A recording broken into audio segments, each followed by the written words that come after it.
Afraid of chaos? Nietzsche says that's exactly where you must go. Number 2. Chaos. The one thing we're told to avoid at all costs. Society clings to structure, stability, and order like a frightened child to a broken toy. But Nietzsche saw it differently. He believed chaos wasn't the enemy, it was the womb of creation. The forge where gods are born. The dark fire that burns away the false and reveals the real. So why are you still running from it? You've been taught to fear the unknown, to avoid the cracks in your identity, to cling to what's predictable, even if it's lifeless. But Nietzsche dared us to do the opposite, to walk straight into the abyss, to love it, because within that abyss lies the only place your true self can rise. Not in order, but in eruption. Not in comfort, but in confrontation. This is episode 2 of our 7-part Nietzschean awakening, and in this chapter we descend into the chaos you fear, into the truth you avoid. But trust this, on the other side is not ruin, but resurrection. Like, subscribe, and hit the bell, because the path through the storm is not for the many, but for the few. And you're not here by accident. Descent 1. Chaos is not your enemy. It's your origin. Before you had a name, a story, or a belief system, there was chaos. Pure, unformed potential. The void from which everything you are would emerge. Nietzsche didn't see chaos as disorder. He saw it as source, as the fertile darkness from which stars are born. One must still have chaos in oneself, he wrote, to give birth to a dancing star. But you've been taught to suppress it. The world worships order. Schools, governments, religions, all designed to make you predictable, safe, productive. But predictable is not powerful. Safe is not sacred. Nietzsche warned that a life of perfect control is a life of spiritual suffocation. Without chaos, nothing grows. Without chaos, your soul becomes still water, calm, yes, but stagnant. Chaos is the wildness that shatters illusions. The moment the ground disappears under your feet and you're forced to ask, what was I really standing on? It's terrifying, but it's also the only moment when something new can emerge. Something real, something you. Not inherited, not borrowed, born. Think of every breakthrough in your life. Did it come from comfort? Or from collapse? From plans going perfectly? Or from everything falling apart? That's chaos doing its sacred work, burning the old to make space for the true. Nietzsche embraced that fire. He saw the breakdown as the beginning of becoming. But today we fear that fire. We call it anxiety, crisis, rock bottom. We medicate it, escape it, label it as failure. But what if the breakdown isn't a breakdown at all? What if it's your soul saying, this structure can no longer hold me? What if the chaos is a sacred rebellion? You can't awaken and stay comfortable. You can't become and stay safe. Chaos invites you to destroy the mask, the lie, the small life that doesn't fit your true size. It is not the enemy of your purpose. It is the midwife of your rebirth. Nietzsche didn't romanticize chaos. He respected it, because he knew it wasn't just destruction. It was transformation. The seed breaks in the dark. The phoenix burns before it flies. And you must fall into chaos to rise beyond the ordinary. The danger isn't chaos. The danger is a life so ordered that you never discover who you could have been. A life so tight, so rigid, that your soul dies quietly under rules you never chose. Nietzsche screams through time, let it fall apart, let it burn. What survives will be real. So the next time chaos knocks, don't run. Don't numb it. Don't curse it. Step into it with open eyes. Ask it what it's trying to awaken. Because the storm is not your punishment, it's your invitation. What part of you has been begging to fall apart just so it can be reborn right? Comment below, what's the chaos in your life trying to teach you? Descent 2. The lie of stability and the cowardice of comfort.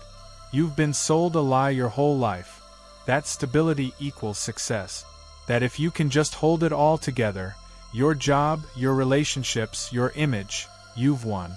But Nietzsche would laugh, because holding it all together often means holding yourself back. Stability can be the most dangerous prison of all, one with no bars, just expectations. We don't pursue stability because it's holy. We pursue it because we're afraid. Afraid to fail. Afraid to lose control. Afraid to feel. So we build lives that look perfect on the outside but are dead on the inside. Nietzsche called this spiritual cowardice, when we choose numbness over truth, routine over revolution. You stay in the job that kills you slowly.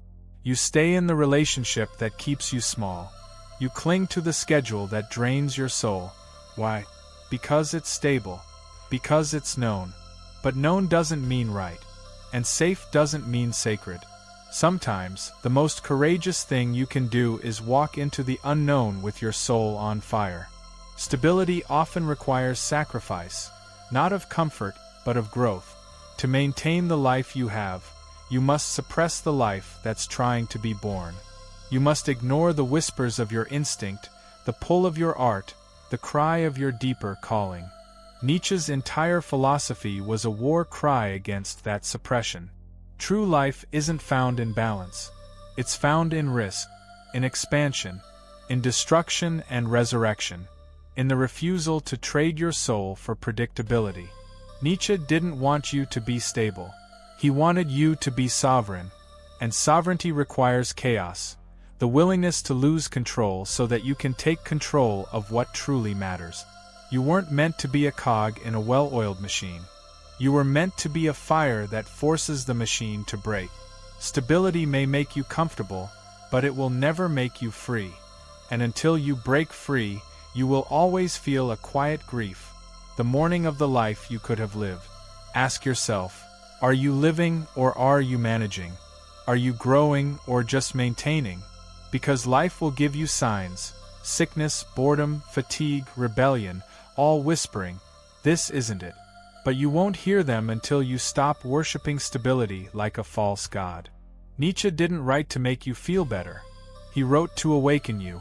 And if that awakening feels like a breakdown, good. You're finally breaking the shell.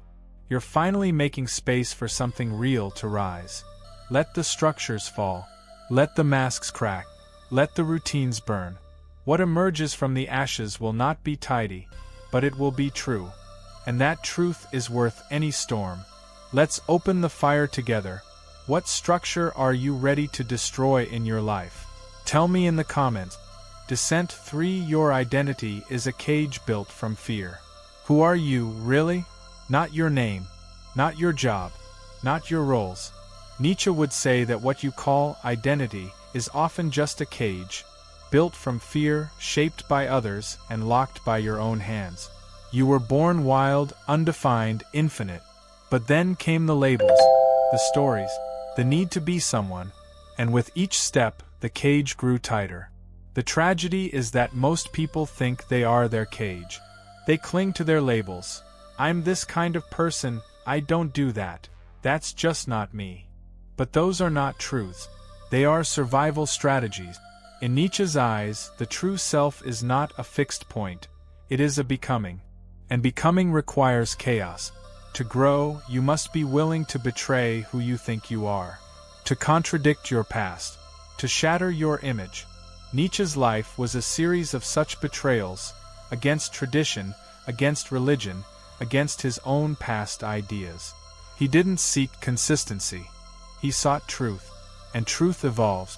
But society rewards consistency. People trust the familiar. So we perform our identity every day like actors in a play we didn't write. We act like we're sure, even when we're lost. We smile like we're fine, even when we're dying inside. And every time we perform instead of live, we reinforce the cage. There's a reason you're afraid of chaos. Because chaos threatens the story you've built about yourself. And if that story dies, who are you? That fear is real. But so is the possibility hiding behind it. The possibility of discovering a self you've never dared to meet. Nietzsche didn't believe in finding yourself. He believed in creating yourself. In throwing off the inherited scripts and becoming the author of your own being. And that process is not peaceful. It's violent, ecstatic, disorienting, divine. Because you must let parts of you die. You must allow yourself to be unrecognizable for a while, to contradict your past self, to lose your place in the world's categories. That's the price of authenticity. And Nietzsche believed that only those willing to risk that chaos would ever taste real freedom. If your identity feels suffocating, it is. If your roles feel fake, they are. If your life feels too small, it's because your soul has grown too large for the cage you've built. And chaos is the only force powerful enough to tear it down. Let the chaos in. Let it crack the image. Let it disturb your reputation.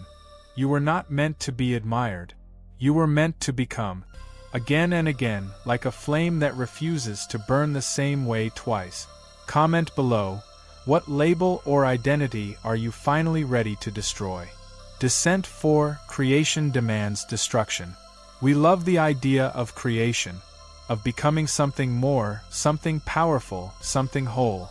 But we forget what Nietzsche never did, that creation demands destruction. You cannot build a new life without tearing the old one down. You cannot rise without first falling. And you cannot be reborn unless something first dies. The universe itself began in chaos. Explosions. Expansion. Unimaginable force. Why should your transformation be any gentler? Nietzsche believed that any act of true creation must be preceded by a collapse. Not because you've failed, but because you've outgrown what you were. This is why most people never change. They want the results of transformation without paying the price. They want to evolve without crumbling. But you can't. The old self must burn so that the new self can breathe. That's not cruelty. That's alchemy. The fire that burns you is the same fire that will refine you. Nietzsche called this the path of the overman, the human who becomes more than human by walking through the fire willingly. Not just enduring it, but choosing it. Not just surviving it, but creating through it. Look at your life. What are you still trying to preserve that needs to die? What truth are you avoiding because it would break everything? Nietzsche would say, break it. Let it fall. Let it scream. Because what remains will no longer be borrowed. It will be yours. We romanticize creation, but forget it is a bloody process. The sculptor destroys the stone. The writer kills 100 drafts. The soul, your soul, must shatter illusions, betray comfort, disappoint expectations. And in that destruction, it finds its raw, real shape. Chaos is not the enemy of creation. It is the engine, the hammer, the storm that clears the space. The more you resist it, the longer you delay the birth of what's waiting to emerge. Nietzsche knew that what feels like death is often just transformation in disguise. Don't protect the old out of fear. Don't cling to what's crumbling. Have the courage to say, let it burn. Because until you do, you're not building, you're decorating ruins. And you deserve more than that. So here's the challenge. What are you ready to destroy so you can finally create? Let the world know in the comments, and let it burn. Descent 5. The abyss isn't empty. It's a mirror. Nietzsche famously wrote, if you gaze long into an abyss, the abyss also gazes into you. It's one of his most chilling and misunderstood lines. People assume the abyss is some monstrous void, empty, cold, devouring. But that's not what he meant. The abyss isn't empty. It's a mirror. And that's why it terrifies you. When everything around you collapses, your plans, your beliefs, your identity, what remains is you. The raw, unfiltered you. No titles, no mask, no distractions, just your fears, your hunger, your rage, your beauty. The abyss reflects it all. And most people spend their lives avoiding that gaze, because what they might see isn't what they want, it's what they are. But Nietzsche invites us to look anyway, to stare into the depths not to escape, but to encounter. Chaos strips away illusion, and what it reveals is power, not the kind you control, but the kind you are. When you gaze into the abyss without flinching, you meet your soul naked. You meet the divine spark they tried to tame. This is why chaos is sacred. Because only in the abyss do you stop playing roles and start reclaiming your reality. It's not comfortable, it's not clean, but it's true. The abyss reflects everything you were told to bury, the dreams you abandoned, the parts you disowned, the power you were punished for having. Most people run from the abyss by filling their lives with noise, work, screens, gossip, distraction. But you were meant to face it, to walk into the dark and listen, to ask, what have I been running from? And when you ask that, the answers begin to roar. Nietzsche's abyss is not your enemy. It's your reflection amplified. It is the unconscious mind exposed, the repressed voice rising. It is a spiritual confrontation, and it either breaks you or awakens you, sometimes both. What you fear in the abyss is not death. It's transformation. You fear who you'll have to become once you know the truth. You fear how much of your current life will no longer fit. But the only way to stop being haunted is to let yourself be hunted. Hunted by your own hidden truth. Once you've seen yourself in the abyss, you can't go back. But that's the point. You weren't meant to go back. You were meant to rise, raw, cracked knowing. And that version of you? That's the one who will change everything. So take the risk. Look into the abyss. Let it see you. And then become what it reflects. Now what has the abyss shown you in your life? Drop it in the comments. Someone else might be waiting to hear it. Descent 6. The only way out is through. In the face of chaos, most people look for escape. A shortcut, a distraction, a way to bypass the discomfort. But Nietzsche's philosophy is mercilessly clear. There is no escape. The only way out is through. Through the fear. Through the collapse. Through the pain. Because only by walking through the fire do you emerge forged, not fabricated. This is why Nietzsche matters now more than ever. In a world obsessed with numbing, with dopamine, distraction, and denial, he tells us to feel everything, to suffer consciously, to descend with intention, because suffering, when faced with courage, becomes transformation. Not punishment, initiation. Every culture that honors transformation understands this. The rite of passage, the dark night of the soul, the mythic descent, these are not stories of escape. They are stories of surrender to something greater. You enter the underworld not to die, but to remember what you truly are. Chaos strips you down to what matters. When your plans fail, when your titles crumble, when your comfort disappears, what's left is your essence. And if you stay with it, if you stop fighting and start listening, that essence begins to glow. Dim at first, then brighter. That's not ego. That's selfhood. Nietzsche rejected the idea that suffering should be avoided. He believed it should be integrated. That instead of asking, how do I stop the pain, we should ask, what is this pain trying to make of me? That shift in mindset changes everything. Suddenly, chaos is no longer an enemy. It's an invitation. The moment you stop resisting chaos, it starts working for you. You begin to see patterns in the storm.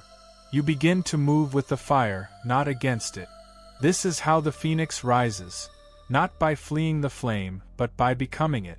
But this path is not for the faint of heart. Nietzsche knew that. He wrote not for the herd, but for the few. The nobly doomed, as he called them. Those willing to burn for the chance to become something true. So here's your truth. You cannot bypass the chaos. You cannot edit your soul. You must enter the storm fully, with eyes open and heart ready. That's the price of becoming. That's the price of freedom. And if you're here, still reading, still feeling, still burning, it means you're ready. So walk through. Don't wait. Don't shrink. Don't explain. Just walk. The real you is on the other side. What fire are you walking through right now? Leave it in the comments. Someone needs to see your courage to find their own. Descent 7. You are meant to become the chaos. You've spent your life running from chaos, avoiding disruption, fearing the fall. But Nietzsche's final lesson in this descent is the most dangerous of all. You are not only meant to face the chaos, you are meant to become it. Not as destruction, but as force. not to shatter everything mindlessly, but to awaken everything fearlessly. To live in alignment with chaos doesn't mean you become unstable, it means you become uncontrollable. The world cannot predict you. Rules cannot contain you. You no longer exist to fit into a system. You exist to reveal what the system cannot hold. And that is terrifying, not to you but to them. Nietzsche didn't write for obedient souls. He wrote for creators, rebels, prophets, those who walk into the fire not to survive it, but to become it. And when you become the chaos, you are no longer afraid of what's falling apart, because you are the one doing the dismantling. With intention, with clarity, with divine madness. This is not recklessness. This is power. The ability to enter any space, relationship, institution, tradition, and feel no need to bend to it. Because you are your own source, your own light, your own law. You no longer carry the energy of someone looking for a place. You carry the energy of someone becoming the place itself. To become chaos means you no longer seek permission to change. You no longer wait for signs to move. You no longer explain your fire to people who have only known silence. You burn, and let what can't survive your heat fall away. This is not cruelty. This is evolution. And here's the truth. The world needs your chaos. Not the chaos of pain, but the chaos of presence. The kind that breaks illusions, that makes people uncomfortable, that rearranges everything in the room just by existing. You've felt it before. The moments when you didn't hold back, when you roared, when you refused. That was your soul, unedited. But then you apologized. You shrank. You became polite again. Nietzsche would say, stop apologizing for your fire. Stop hiding your gift because others fear its glare. You are not here to be soft and small. You are here to unsettle the stagnant. You are here to create movement. So become the chaos. Walk into the room and let everything shift. Speak and let the weak tremble. Love fiercely. Destroy gently. Rebuild with impossible vision. You are not here to adapt. You are here to remake the world in the image of your soul. And yes, it will cost you. People will leave. Institutions will resist. Comfort will vanish. But what you gain is truth. Not borrowed truth. Yours. Alive. Terrible. Beautiful. Free. This is the final descent, when you stop fearing the storm and realize you are it. Tell me now, what would your life look like if you stopped resisting and started embodying chaos? Through the fire. This is where you begin again. You feared chaos. You were taught to. Trained to see it as a threat, a fall, a failure, a breakdown. But now you know the truth Nietzsche tried to scream across time. Chaos is not your enemy, it is your origin. The place where all masks fall. Where all illusions crack. Where the soul stops rehearsing and begins to become. Every descent we took in this episode, through identity, collapse, the abyss, and fire, was not a fall, but a return. A return to something ancient and untamed within you. A voice that doesn't speak in sentences, but in symbols. That doesn't obey the world, but rewrites it. You didn't come here to be managed. You came here to ignite. And the fire doesn't end here. In the next episode, everything you believe about good and evil is a lie. Nietzsche will rip apart the moral systems you've clung to all your life. He'll reveal how the very things you thought made you good have made you weak, blind, and controlled. If chaos was your first awakening, truth will be your second war. Like, subscribe, ring the bell, and send this to someone who is still afraid of the dark. Because the deeper we go, the freer we become.